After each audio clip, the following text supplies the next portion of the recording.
This is strange. I have my earphones on and one of you is in the left and one of you is in the right. Oh, that's so strange. I wonder if we're influencing the two different hemispheres of your brain. Maybe. Ooh, like one of us is an angel and one of us is a devil. Oh, I want to be the devil. I would not know. Oh, man. I kind of wanted to be the devil.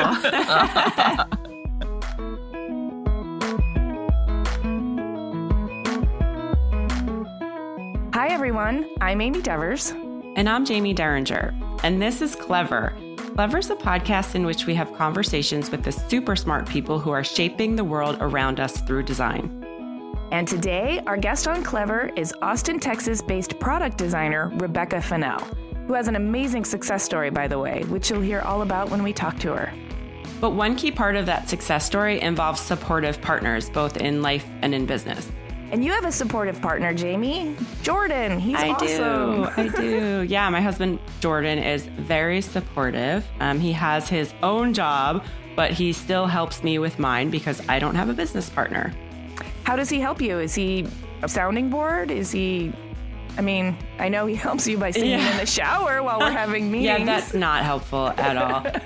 No, he's very supportive in that at the end of the day, when I have something to complain about, he's there for me. Or if I need to make a really important business decision, he's there too. Because any business decision I make as an entrepreneur or a business owner directly affects our livelihood.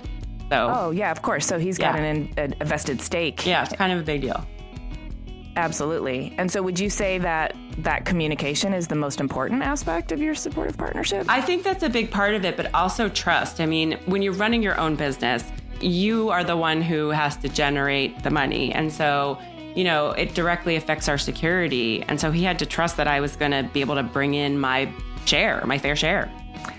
Well, and he's sort of a more risk-averse, security-conscious guy, totally. Right? Yeah, it took some convincing, but finally he came around.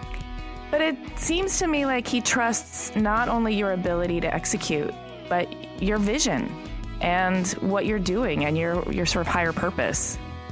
Yeah. Would you say that's true? And it's nice to have somebody in your court like that. Yeah, he offers a lot of moral support too. Oh, and I know something about supportive partners. Mine is in San Francisco, and he can't be nearly as supportive as I'd like him to be from there. No, he's great, but I mean, it would be really great if we could split the household duties, if he was there as a sounding board every night. And so I just appreciate so much when you've got somebody who's on hand to help with all your life stuff. Derek and I are both entrepreneurs in two different cities trying to do it all by ourselves. We need partners. We both need partners. But you and I have a partnership that I think is very supportive. I think one of the things that's worked out kind of effortlessly is that we've figured out a way to play to each other's strengths.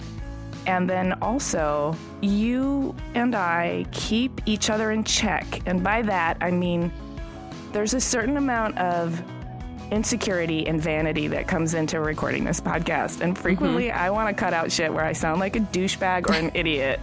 And you're like, no, it's got personality, leave it in. And vice versa. And I think that is important. You have moments where, you're just pure Jamie and they're so endearing. And you always think you sound like an idiot. And I'm like, no, that's the best part. Keep it in. And so in that respect, we're both cheerleading each other and reminding each other that it's okay to be who you are. And that's supportive. Yeah, and I think it also pushes you to do more than you would normally do. So having somebody behind you cheering you on, they also tend to push you beyond the voice inside of you that says, I can't do that. Right. Yeah. You don't want to let them down and you want to exceed their expectations. Yes. Okay, so back to Rebecca Finell. Even if you're not familiar with her name, you're definitely familiar with some of the kid products that she's designed for Boone. Like the now ubiquitous Frog Pod, the grass bottle drying rack, and the baby food dispensing squirt spoon. These are pretty much the coolest kid stuff on the market, and they are loved by both parents and children for their design and utility. Also, in a savvy business move, she built a distribution company called Keen, which is responsible for the U.S. distribution of the Bumbo seat. And if you're a parent out there, I'm sure you've got one in your house, among other products. Having sold Boone and Keen, she's moved on from kid stuff to the exquisitely elegant, refined, and supremely utilitarian housewares and handbags she creates for her label Finell. She's the whole package, balancing creativity with business and family. So let's talk to Rebecca. Let's do it.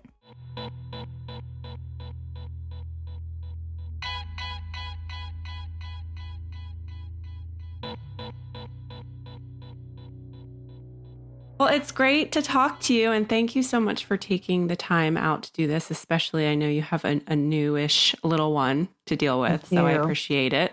That's your third child? Fourth. Oh my goodness. You are prolific. I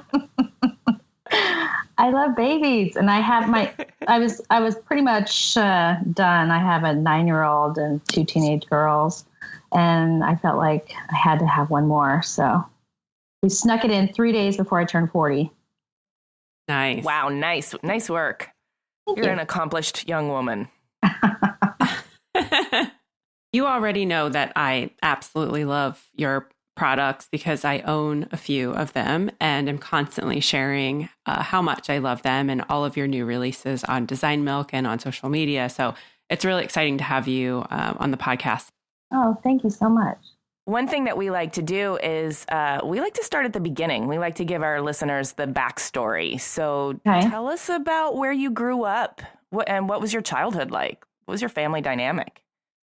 I grew up in 2 places, really. A small town in northern Arizona, and I lived there till I was 11, and then another little larger town in Georgia called Noonan.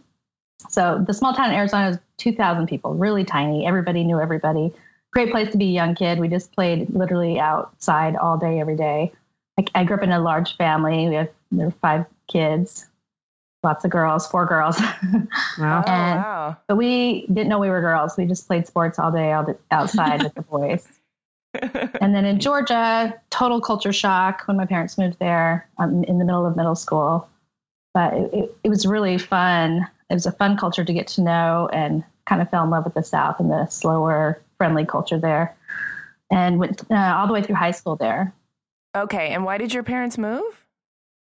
My mother... Was it a job thing? No, not at all. My dad is a serial entrepreneur like myself.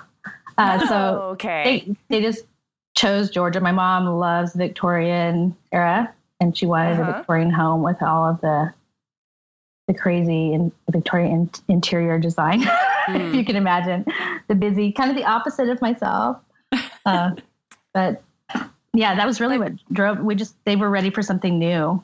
Something different. Interesting. That explains a lot about you too, I think. Yes, I think so. So you said you spent through high school in Georgia. Were you like a high school track star, or were you a science nerd, or were you the artsy one? Yes, and yes. I actually ran the mile, and I did it in 5:21. Nice. Good for you. I loved science. That was my favorite subject. My favorite class of all high school was anatomy and physiology, which made me want to study medicine. But I was known as the artist in my class. Do you think you could still run a sub-6 mile? Oh, no. I can't even walk a 12 mile. I just had a baby, honey. No. There's no excuse. No, I'm just kidding. No way. That's cool. So I'm old enough now. I can say that. That was the glory days. So you obviously didn't end up. Actually, you did kind of end up considering pre-med, right? Oh, spent 6 years on it. Oh, wow. I finished it pretty much. I had like 1 class left. So why did you abruptly change course after doing 6 years of pre-med? And art history, right? I read in your bio you studied art history. Well, I won a lot of art scholarships out of high school, and I felt like I had to go that direction. I didn't know what I was going to do with it because I'm naturally, I don't like to teach. I'm not that patient of a person. And I just didn't know where to go with that. And I remembered the anatomy class. So I switched my major after 2 years of art. That's why it took 6 years, because I was mostly doing art and the regular coursework. But the medicine stuff, I was so excited about it. I loved it. And I was working for a doctor for years. And one day he asked me to grab a camera, and I grabbed the camera. I went to hand it to him. He said, "How did you know how to hold that?" And I said, "Well, it was designed to fit in my hand." And he said, "That's what you need to do." And I said, "I don't know what that is." And there was a patient in the room. He said, "That's industrial design." I was actually at ASU at the time. I was about to register for the next semester coursework. And so I looked it up in my course book that I happen to have there, and I read it, and I was so mad because I knew the moment I read it, I'm like, oh, are you freaking kidding me? Because I had looked at creative fields. I was an artist and very creative, inventive. I won Invent America twice when I was in elementary school. And I didn't know it existed. And now I think people are aware of it, but back then people weren't aware of it. In fact, when I started the program, there were only there were 30 guys in my class and myself, and most of them were 30 to 40 years old, and this was their second career, and they had been architects or engineers, and they just didn't know about industrial design. So it's come a long way. I'm kind of jealous of all the high school graduates who know what they're doing. I feel your pain because so many of the designers that we've talked to have the same story where they just didn't know that studying design or industrial design or even furniture design was an option. And I'm the same. I didn't know it was an option until a college professor told me it was. And then I was like, oh, okay, now I know what I'm going to do. But I didn't know. I had actually heard of industrial design, but it sounds like, and people think it's a factory related to factory, like you're creating molds for a factory or something. So you don't know. I guess in essence you are. Of the Industrial Revolution or something, like you're going to be working on cotton gins. Yeah. I remember reading a little bit about industrial because I looked at architecture and went, no. And then interior. And then I saw industrial. I didn't even read it because I just thought, oh, no. It's funny because if it had said product design, I think I would have read that one. Yeah, the word industrial really throws you off, especially when you're young and you've never heard of anything like that before. Yep. So you studied industrial design at ASU, and then what happened? Graduated, you got a job, No, I never got out. No, I was still in school. I got married.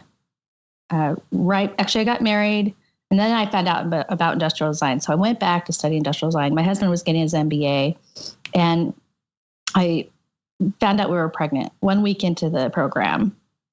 And so we decided we're just going to keep plowing through. And then I found out I was pregnant again, 9 months after having the first one. And trust me, I was on birth control. It just doesn't work on me. Okay. So anyway, my goodness. Fertile. Two students and two babies, if you can imagine. Oh, man. So if you can imagine, my mind, I went from thinking I'm going to take this industrial design and all my pre-med stuff, and I was going to create medical products and, all kinds of fun things in that field. But my brain shifted to babyland because I was living in babyland. I had two babies at home full time, trying to manage that with school. And I was buying baby things and not finding what I wanted. So the program, you have to do 2 years of coursework before you can even apply. So when I was applying, I had two babies at home. And so the first project I did was the frog pod. And that was the first project you did as an ID student? Yes. And holy shit. Everything you touch turns to gold. I wish. That would be great. Okay, sorry, didn't mean to interrupt your story. So you designed the frog pod as an ID student with two babies at home. Yes, that was the prerequisite was I had to have something to do with water. And, I'm bathing children. I saw the mess in the bathtub. It's so hard. You had to clean. I'm an OCD person, so I would clean every toy, and I wouldn't even buy the ones that suck up water because that's gross. It's trapped in there. But I noticed a lot of my friends who had babies had big messes in their children's bathrooms. They just wouldn't clean it up or stack it in a corner. And that's what created the frog pod. So for our listeners, can you describe the frog pod?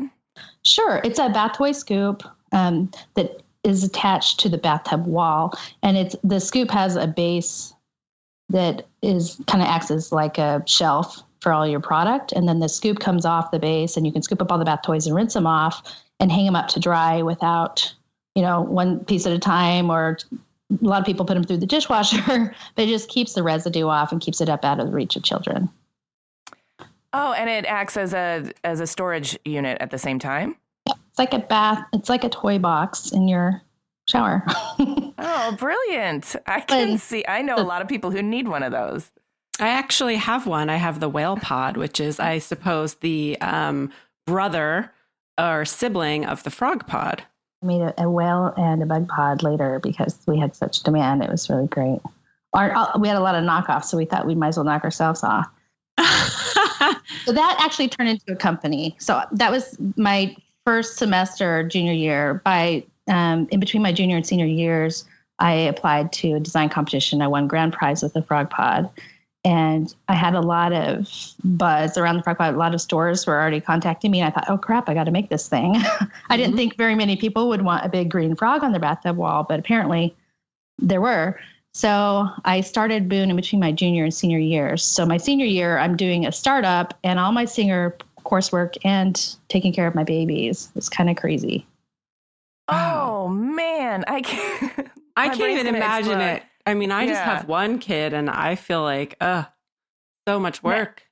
Now, is your MBA husband factoring into this at all? Or are you guys kind of running separate trajectories? Like, kind of like being a single mom because he was working all day to support us and then he was in school all night. So he wasn't around much. Of course, he played into like writing the business plan and stuff with me.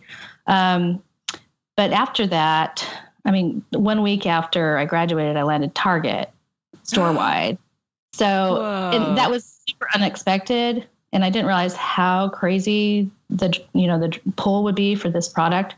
I was planning on staying home and inventing a few things and licensing it to a few people and keeping it small, but it exploded. And so my husband, who just got his MBA, I asked him, you want to be Mr. Mom for a bit? He was so excited because he didn't get enough of the children. He loves kids and he was always gone. And so he said, yes.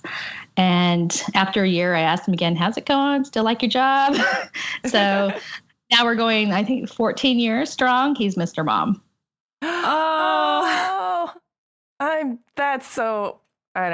That touches me. I love that. That's so great. He's the patient, sweet, educated. He wanted to teach high school history. He just loves teaching. And so I have super smart kids and he loves his job. So I get to do what I do. Good for you. So I have a couple questions about Boone. First of all, where did you come up with that cute little name? Actually, that was Brian. I was going to call it Boom, like Baby Boom, but I couldn't patent it because it's so overused. And he said, what about Boone? And I didn't know what that meant. I'll admit it. A lot of people don't. I was a young kid anyway. And he said, it means like a benefit or a gift. And I thought, oh my gosh, because all of my products, I wanted to be benefits to parents. And I thought that is so perfect. So we just lopped off half of the M and it was an N and went with that.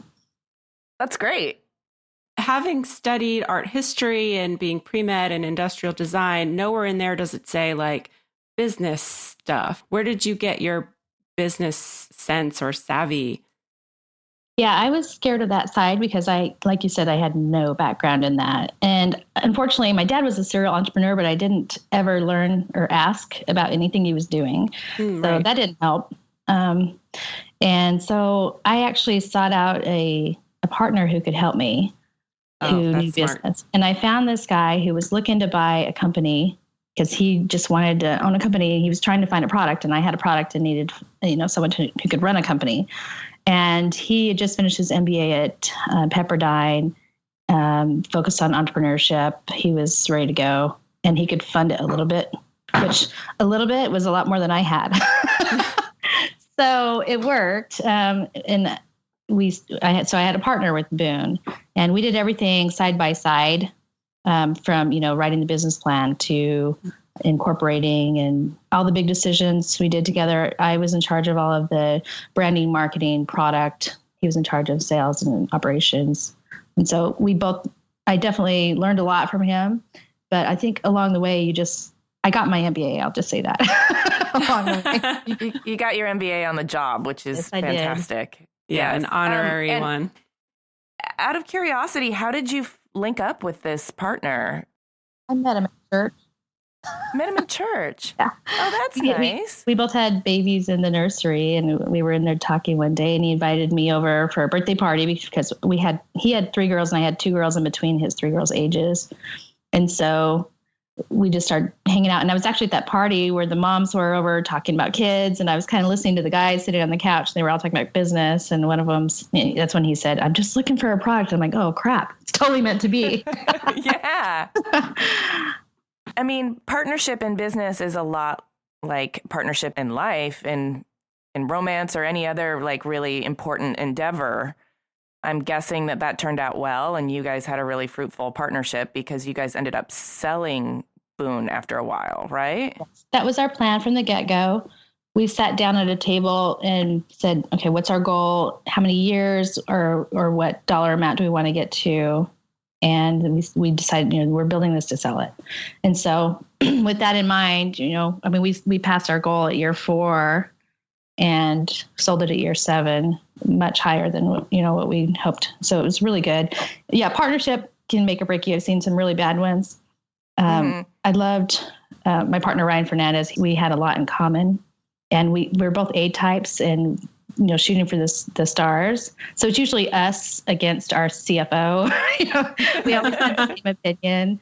So it really worked out. So what's the transition from Boone to Finell? How did Finell come about? Well, I sold Boone to a bigger company. I don't know if you know Tomy from Japan. They invented transformers. They acquired Boone, and you'll hear this from any entrepreneur who sells their company. It's just not what you thought it would be after you sell it. The job is totally different, and maybe some of the things that were said were going to happen don't. And my heart I was finding, especially on the design side, my baby products, because my babies were getting older, my products were getting older. I started making housewares and calling them baby products. So, like the grass drying rack, it's a drying rack, but I called it the bottle drying rack because I wanted to make it. I realized my heart's in housewares and I have so many other things. I want to design everything. I want to design cars. I want to design, I just thought I'm kind of stuck in baby land. And so it was time, which is kind of funny because now my head is totally in baby land again. But it was time at that time for me to move on and do something different.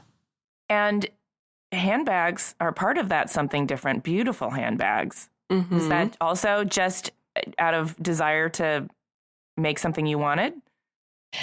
Yes, it's kind of sad to say, but I just feel like the handbag world has kind of been stale for a while and it kind of fluctuates. I see it in fashion too, where there's the majority of it is just kind of recycling. Like, oh, now the 70s are back, now the 80s are back, and now 90. Okay, now we're going to go back, and now the 40s. It's like I felt like it was just like the same bag happening over and over again. And I wanted to do something that was completely new and different.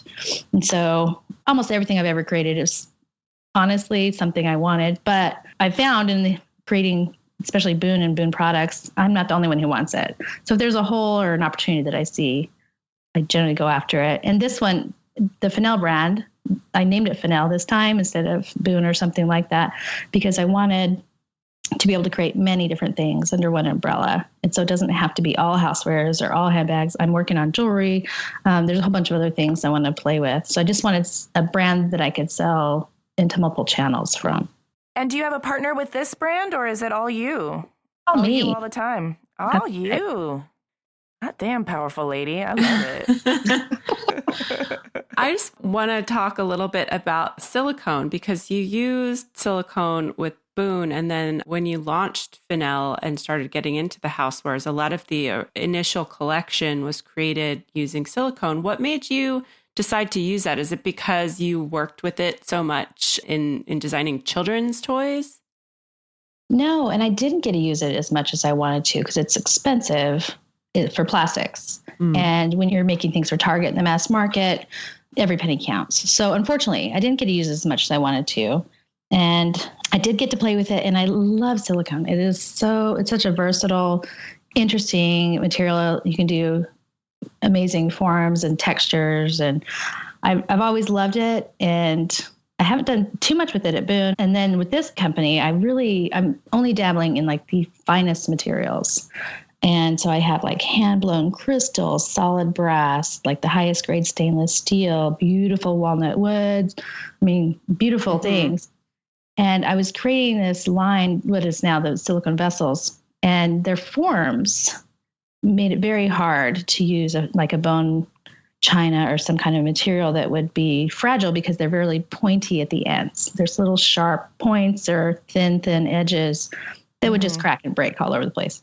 So I have to think about these things. How's it going to ship and how's it going to survive if someone knocks it over? And I just silicone came to mind, and I just thought that would be so fun. And I started out with just this gray clay color, so it looks ceramic. And then you touch it, and you say, "Oh, that's not ceramic."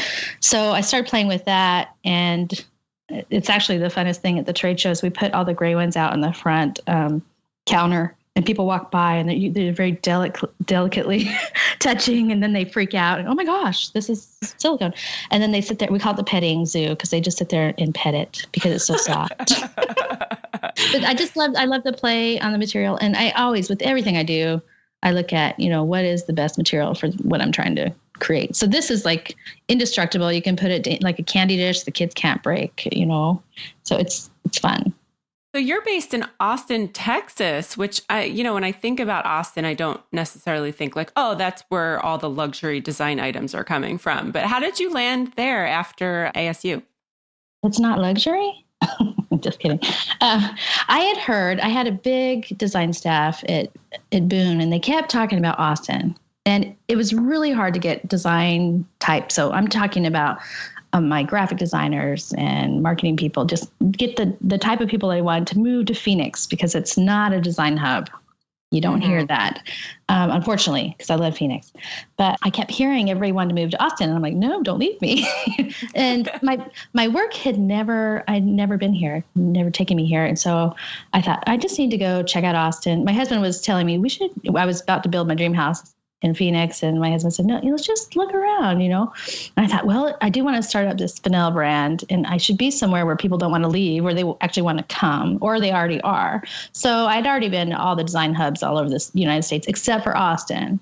And so we came for a weekend to check it out and fell in love. It literally took, I'm not kidding, like a day to decide we wanted. It's a cool city, especially if you're already like accustomed to that climate from living in Phoenix. Right. Everybody says, oh, you're going to move to hot Austin. I'm like, no, we're cooling off. Right. No, it was just the culture here. There's music everywhere. My husband's a musician as well. There's music everywhere. It's for like young families, entrepreneurs. Everybody owns a business and has a band. It's hilarious. And that's perfect. I love the terrain too. You think it's like flat, dry, ugly. It's not. I'm in the hills on the west side of town. It's gorgeous. Big, huge oaks that just tower over your homes, and blue, the most pretty clouds. I'm not used to clouds. I love the clouds. I love it here. It's fantastic. Yeah, it's a really cool great, city. Like, food destination. Oh, it is. We could talk about that. I'm glad let's just say I'm glad this is like not video. I ate my way through Austin. It is amazing. It is so good. And you can eat your way through, and it'll take a year, and then you have to start over because there's so many new amazing restaurants popping up. It is really good.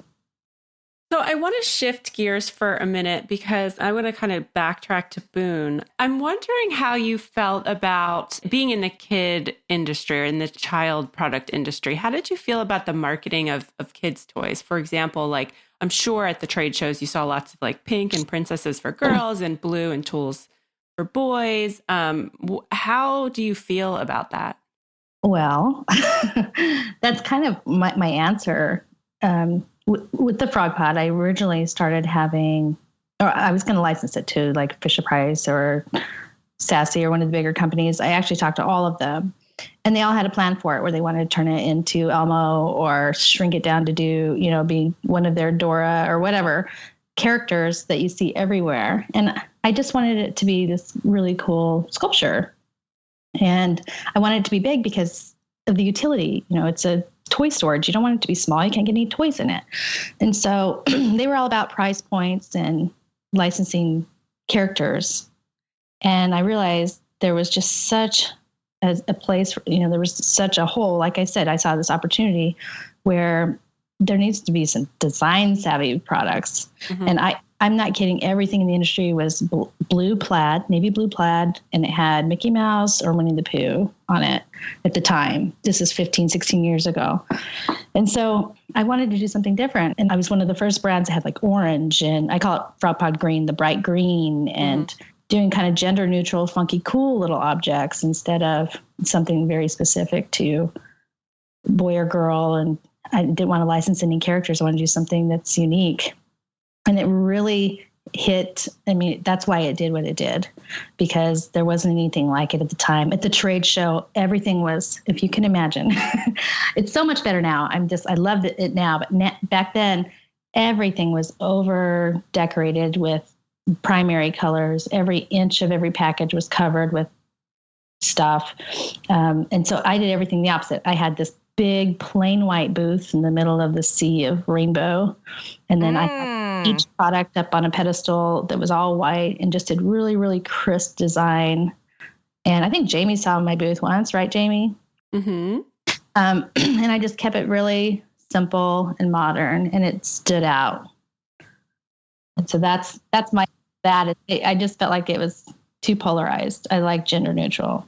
All of the Boone products that you designed are gender neutral. And that's so great too, because sometimes you want to buy gifts for people and you don't know what to get them. Also, if you don't want to go get all pink stuff or all Dora stuff for your kid, it's nice to have something that stands out. And yeah, back then you would definitely have stood out. But I think that's also good advice for designers too, that you look at the sea of what's happening in design and you find a way to be different. And I think that's really important. Yeah, I think that's crucial. I think it's also crucial that you designed objects that didn't have stories already attached to them. I think that when you're licensing characters, right, and something's shrunk to look like Dora the Explorer, Mickey Mouse, or Winnie the Pooh, those stories are attaching themselves to those objects. And with a product like Frog Pod or any of the other like more utilitarian objects that you designed, they don't have those pre-existing stories, so that the kids get to use their imagination and attach their own stories and their own memories that are not burdened with these manufactured memories. Yeah, perfectly said. I don't even have kids, but I can empathize with parents who also have to look at that stuff all day long. And so somebody who comes along and designs objects that are going to beautify your environment and also teach children a lesson about aesthetics is a great thing. And you're doing the same thing now for us adult children with your housewares and handbags. I just want to know a little bit about you personally.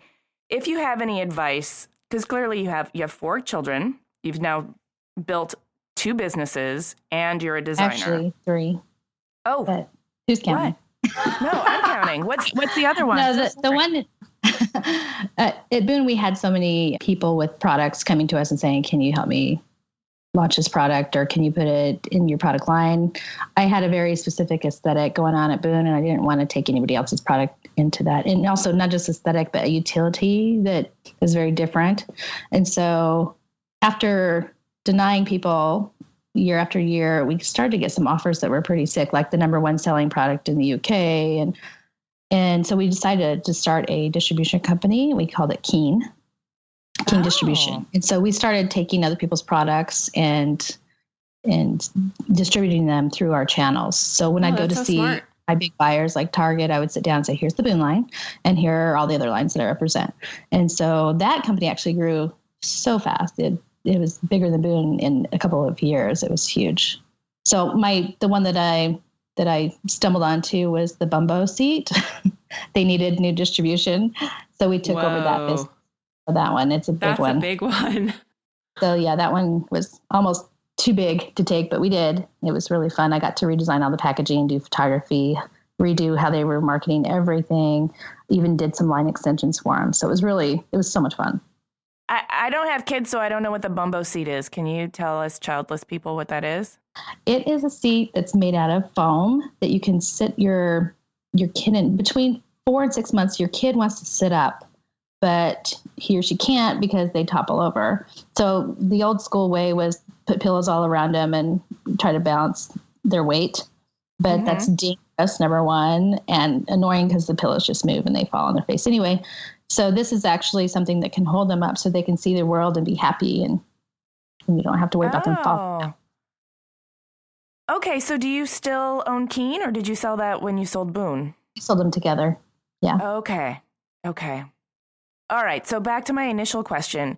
You're an entrepreneur, you're a mom of 4, an incredibly talented designer, and balancing those 3 different roles, you clearly do it with finesse. I'm just wondering, what's a key piece of advice that you would share with with us, well, with me. I want to know how do you do it? Okay, well, I cheat because I have a Mr. Mom, and I highly recommend it. They're great. Okay, that's not cheating, by the way. That's just smart. That's truly how I can do everything. Without him, I couldn't do half of it, and definitely not as well as I can do it with him.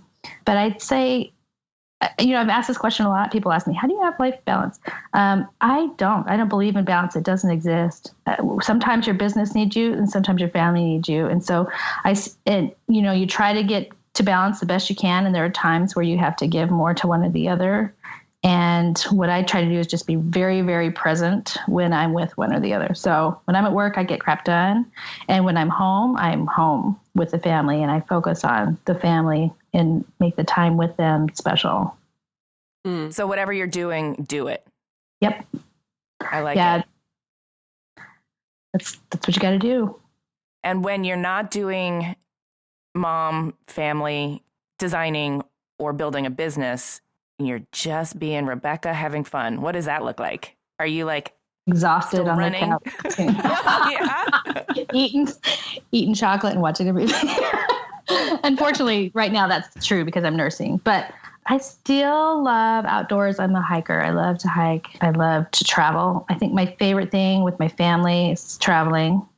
I guess my free time is with my family traveling. When I'm traveling by myself, it's usually work. But we've been all over the world. My kids are exposed to everything.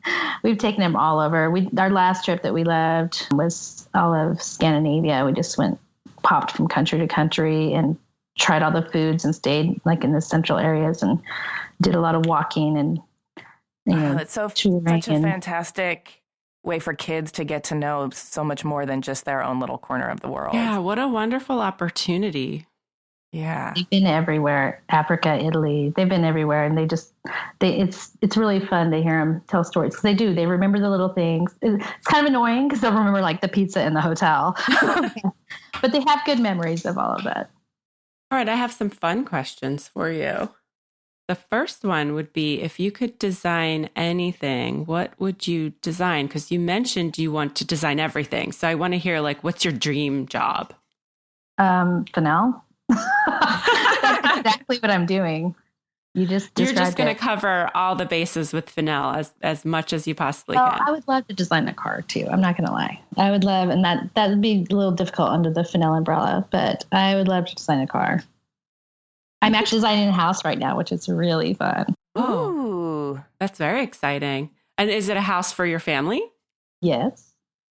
Excellent. Your dream house that you were going to build in Phoenix, but now you're building it in Austin? You got it. I like it. That's great.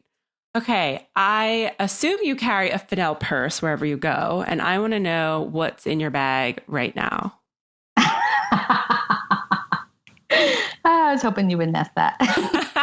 Diapers and wipes. I kind of figured that was going to be your answer. So I don't like diaper bags. They're clunky, and I have this amazing tote. So I have my little bag in my big bag. And then in that tote, I also make a diaper bag. So I have a change of clothing for her and a couple diapers and a wipey case. Smart and stylish. Yes, smart and stylish indeed. What is coming down the line for Finell? Do you have any big announcements or any big directions you're excited about? Yes. Well, I'm working on some really fun serving pieces that go with my tabletop. I just launched tabletop. It's super yummy. Bone china. It's a bone porcelain mixture. So instead of being, like I said, I look at real utility on everything I do. Instead of being fragile and thin, I made it thick and durable. We've literally dropped it on concrete and it didn't break. I'm expanding on that line and doing some serveware in lots of brass and stones, which is really pretty. And then I do have a jewelry line. I put it on hold because I have so much going on the housewares right now, but I'm very excited to launch that too. I can't wait to see it and wear it all over my body. I have some sneak peeks of it on my Instagram if you want to check it out. What is your Instagram handle? It's Finell Co, Finellco. And your website? Same website. It's finell.co. All right. Well, congratulations on your fourth child and your prolific birthing of both products and babies. Thank you. Thank you for taking the time to talk to us. Take care. She's like a superwoman. I don't know how she does it because, I mean, she's built 3 businesses that were incredibly successful. And I can barely get dressed in the morning. And I only have 1 kid and 1 business.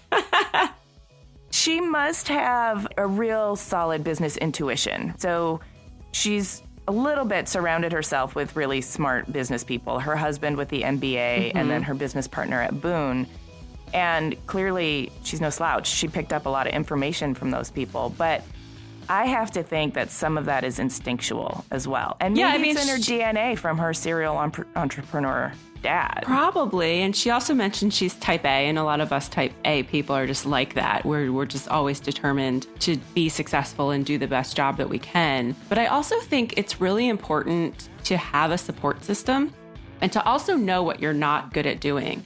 So, for example, I think in her situation, she had a husband who was willing to help and be supportive of what she wanted to do and may have sacrificed something of his own career dreams to do that. And also hiring a business partner who is savvy in areas where you may not be is also a really smart move. Yes. And in her case, she didn't actually hire the business partner, but she found someone who partnered with someone. Partnered with somebody who was interested in building something. So the investment was the real enticement there. It makes sense to me that she studied art history and pre-med and then industrial design. That artistic and science brain of hers merged perfectly with the design field that she's in. I can also imagine that while she was designing all those kids' products, she probably had a ton of adult products kind of just sitting there in the queue of her brain, waiting to come out. And she finally has this opportunity to do so. Yes, and she has the money to play around with really expensive materials, which is so deluxe. Yeah, the silicone is so fun to play with, and it does really look from afar like ceramics or pottery. And I love that it's a food grade and medical grade material. Right. Just always thinking. But it is very luxurious to touch. Anyone who's, had silicone products knows that. And that was so fun to talk to her. Yeah, it really was. We want to thank you so much for listening to Clever. We've gotten a very strong and positive response so far, and we're thrilled. We've even made it onto the iTunes New and Noteworthy list. Yay! But never mind that you have to scroll down really, really, really, really, really far to see us. We are there. Which brings us to a special request we want to make of you. If you're getting this podcast through iTunes, will you please give us a rating and/or a review? Your feedback helps us improve the show and also helps us gain visibility and reach more ears. And the more ears we can reach, the more we can accomplish our goal of sharing the humanity behind design with the masses. And the longer we can continue to bring you this free podcast before we have to abandon this dream and go get paying jobs as dental hygienists. So it really is a win-win, you see? Anyway, we can't do this without your support, so please rate, review, and tell all your friends about us. You can subscribe to Clever on iTunes, Google Play, Stitcher, or wherever you get your podcasts. You can find us on the web at cleverpodcast.com, where you can also find out more about Rebecca and see images of her work. Or join us on Twitter, Instagram, and Facebook at Clever Podcast. We'd love to hear from you. This episode of Clever was edited by Chris Modal of Your Studio with music by L1011. Thanks for listening.